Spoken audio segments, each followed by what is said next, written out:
Makinalua, it was first called the Grave Pit, and for 8,000 souls it became just that, a peninsula off northern Molokai separated from civilization by sheer cliffs and treacherous waters. Here the patients were exiled, those diagnosed with mai ho'oka'awale, known outside Hawaii as leprosy. Today, only 19 patients remain at what is now known as Kalaupapa. Makiamalo was 9 when first diagnosed, 14 here at Halimohalo Hospital, 20 when the disease took his eyesight and the full use of his hands and feet. What do you remember about the beauty of Kalaupapa? Oh, the green mountains. When you went into the valley, also all you smell the greenery.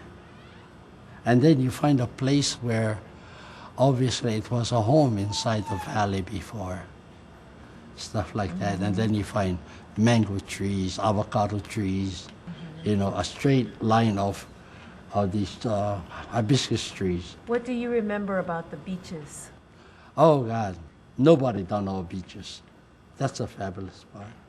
For a young boy, this was a playground. No school, just endless sun and surf until the disease had its way. His partner in crime, Bernard Pudikaya, who died last year. I started going hunting, going up in the valley with Bernard. And one day we went to the church. And then he took me into this wooden part of that Damien church out in Kalawao. And told me about this man, Damien, who built this church. And at that time, they still had the pews in there. Then he told me how Damien had caught leprosy, and then he died from leprosy. And that, in my mind, I couldn't. I thought this Haole was crazy. Coming to Hawaii, coming to, be in Kalaupapa, and coming just to catch a disease and die, and I thought, how dumb. But today, I've been in that community so long.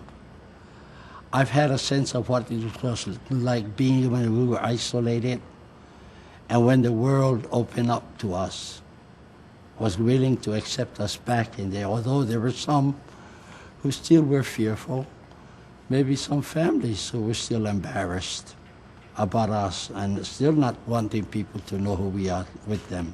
And But Damien opened the door, didn't he? Yeah, yes, for me, he did. And I don't give a damn who the hell's out there. I'm with that man. I remember all the people that I got to know. I never said I love them. Even my kid brother was so hard for me to tell him. We never learned to say things like that when we were growing up.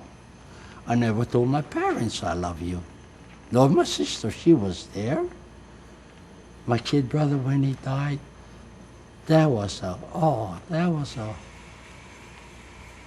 main thing I couldn't say was I love him. But now you can? To Amber, yep. I don't care. My language, excuse me, but I don't give a damn. If I love a person, male or female, I can tell them now I love them because they are kind, they are nice, and that's how I am now. Oh, God, I've never felt like this. So much a part of me that I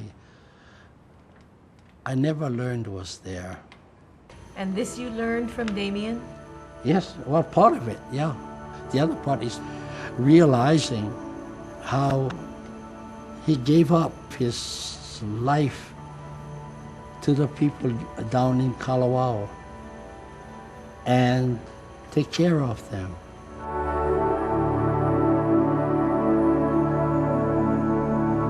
With cell phone drugs able to arrest leprosy, now called Hansen's disease, the patients can leave the peninsula, but most choose not to.